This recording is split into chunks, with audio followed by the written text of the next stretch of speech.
This lecture is about free will and determinism. The plan for the lecture is that I'm going to start by explaining what determinism is and why it's a problem, and then I'm going to talk about the three main responses that philosophers have given. The first response is libertarianism, which is to say that we do have free will. The second response is compatibilism, which says that we don't have free will, but it doesn't matter. And the third response is called hard determinism, and it says we don't have free will and it does matter. So I'll come back to that. Let's start by talking about what determinism is. Determinism is sometimes called mechanism, and it's the idea that everything that happens is determined, that is to say, fixed completely by the physical conditions that preceded it. So think about an example. Imagine that I throw something across the room. The exact way that I throw it determines the exact way that it's going to land. Everything about the way that the object moves is fixed by the physical conditions that preceded the motion. So there isn't anything random. It's random in one sense. It's random in the sense that I can't tell where it's going to land. So from my point of view, it's random. But it isn't random from the point of view of the universe, if you like. So here's a useful distinction. We can think of uncertainty about the way things are as being uncertainty from our point of view. There's all kinds of things that I don't know. But that doesn't mean that there isn't a way that they are and a way that they're going to be. There's also what we might call metaphysical uncertainty. So metaphysical uncertainty is uncertainty that's in some way in the fabric of the universe, a genuine chanciness or randomness that's in the world, not just in my lack of knowledge of the world. What determinists say is that there's no genuine chanciness in the world, that the way things are going to happen is determined by everything that's happened before. Now, of course, we don't know it, but it nonetheless is the case that there's a certain way that things are going to happen. Now, this applies to us too. So I think it's fairly easy to see how it applies to physical objects. Think about baking a cake. If your cake doesn't rise, you know there's some explanation.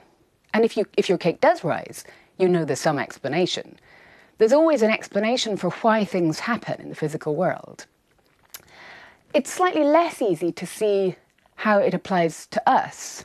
So I'm going to talk for a minute about determinism applied to people in particular. So think about the nature of human action. When I do something, so when I raise my hands like this, I've caused that action in some sense. In this particular case, I caused it by making a decision. I decided I'm going to raise my arm. And I'm going to raise my arm in order to make a point in a lecture that I'm giving about free will and determinism.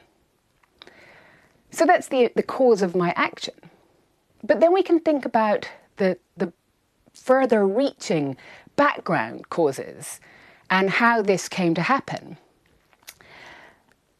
My decision was caused by lots of background conditions. So starting with the very close ones, I decided to raise my arm in order to make a point because I'm in the middle of giving this lecture.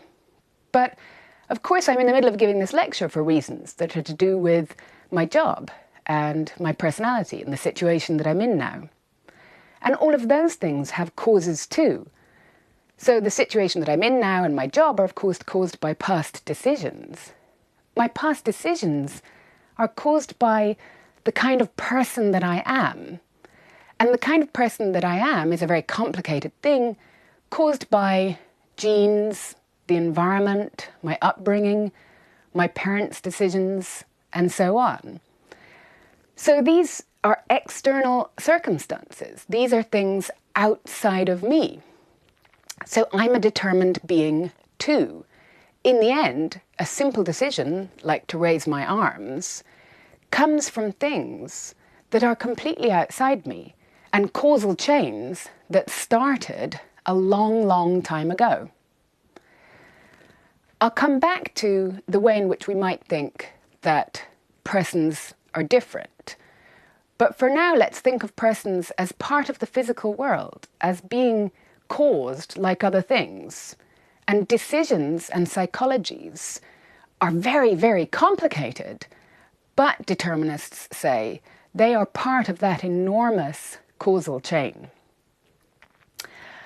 So, if I'm determined, if my decisions are caused by past decisions, which are caused by my personality, which is caused by my genes, by the environment, by my upbringing, and so on, then it seems like there's an important sense in which I'm not free.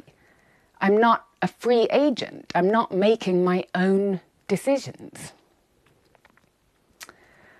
Okay, before I go on, I want to make a couple of clarifications. So here are some possible confusions that it's very important to avoid. So first of all, you might have heard of the idea of fate or fatalism. It's really important to distinguish determinism from the idea of fate. So here's a few differences. First, when we think about fate, we think about one unavoidable outcome. So for example, in Macbeth, the witches say that Macbeth will be killed by someone not born of woman. So that's one big thing that's going to happen to Macbeth. But that's compatible with him being free in other ways, making his own decision in other ways, with him freely trying to avoid the fate. So the only bit that's fixed in this story is the fate. Whereas what determinism says is that every micro detail is fixed. Everything is fixed not at the level of description that we're generally interested in, which is the big things. Everything is fixed at the micro level, the tiniest thing, because all these things are part of a massive chain of cause and effect. Nothing escapes that chain. A second difference between fate and determinism is that fate is usually thought of as being brought about by a conscious agent, like the witches in Macbeth, for example. Whereas determinism is just the blind forces of nature. The idea behind determinism is just, we live in a natural world, a world with nothing metaphysical or magical in it. It's a physical world, and in that physical world, everything happens on strict causal lines. So there's no plan behind determinism. It's just that what's going to happen is going to happen. There's no meaning or conscious decision. A third clarification is that fate seems to be able to happen in different ways. So you might be able to avoid meeting your fate in one way only to meet it in a different way. But determinism is absolutely fixed. There's only one future. There's only one way that things can go. So why worry about determinism? Why does it matter? Well, it matters because it seems as though if what we do is determined, then in a sense we're not free. We're not making our own decisions. Everything that happens is what was always going to happen, including the things that I decide to do, including the efforts that I make, including the things that we think of ourselves as deserving. There are things that were always going to happen. So ideas like desert, praise, blame, moral responsibility in general seem to dissolve. It seems as if none of this stuff is worth thinking about anymore because we're just part of this massive causal chain. We're just dominoes waiting to be knocked over by the next domino in the chain. Before I get on to talking about the responses that philosophers have given, it might be worth pausing just to summarise where we are so far. So here's what I've said. Causes work in a deterministic way. Everything about the effect is explained by the nature of the cause. That's something that we accept about the physical world, and it seems that if we're part of the physical world, it applies to us too. In that case, we're not free.